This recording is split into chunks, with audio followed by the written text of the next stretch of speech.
There is a highly effective, scientifically proven medical intervention hiding in plain sight, one that most of the world completely ignores. This visualization tracks 3 health metrics.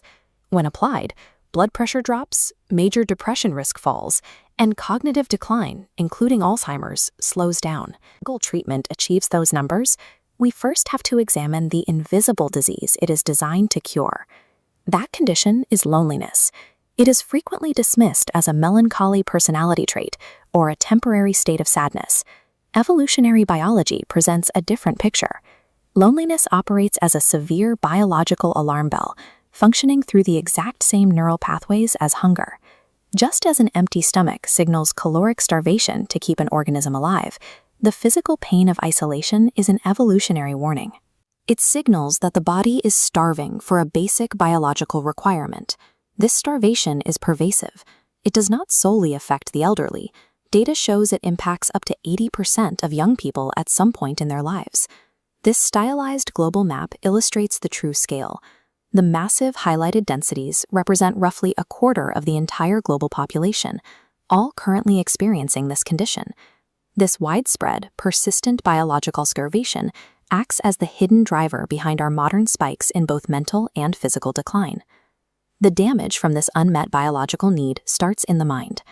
This cyclical flowchart illustrates a concept known as bidirectionality, linking loneliness directly to major depression. The prolonged feeling of isolation physically rewires neural networks, triggering depressive symptoms. Major depression then actively alters a person's behavior, leading them to isolate themselves further. The mind becomes caught in a self-sustaining loop.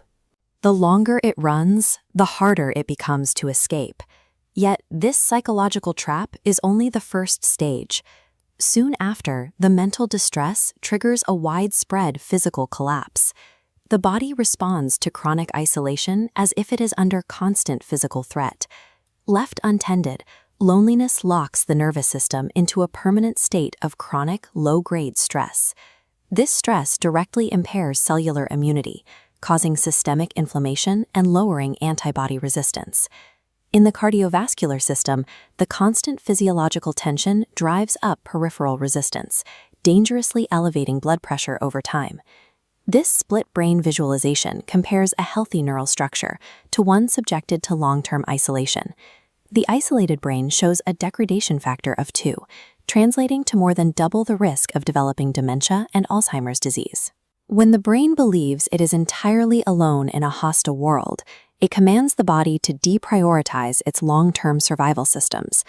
To properly diagnose this condition, science draws a clear distinction between isolation and loneliness. Isolation is the objective state of being physically alone. It can be a voluntary choice, and in many cases, it is completely harmless. Loneliness is a subjective state. You can be surrounded by thousands of people and still biologically starve, simply because your brain registers a complete lack of meaningful affection and security. This brings us back to the medical intervention mentioned at the start, the treatment that halts physical decay and increases survival rates for major illnesses by 20%. It is not a new pharmaceutical, a surgical procedure, or a breakthrough in medical technology. That highly effective, scientifically proven medicine is human connection. It is simply each other. Modern science now categorizes human connection as a tangible, dosable medical intervention. This infographic outlines the 3 components making connection biologically effective: structure, function, and quality. Structure represents the physical contact you have within a varied social network. Function and quality represent the depth of that web, the actual support received, and the meaningful, compassionate nature of those relationships. Applying this specific psychosocial support to a medical patient actively alters their biological chemistry. Connection acts as literal medicine. Society must stop treating human connection as a lifestyle luxury or a personality quirk. It operates as an essential, vital organ of the human experience. To heal our escalating crises of both mind and body, relying solely on traditional medical care is no longer enough. We are biologically built to require the healing power of each other to survive.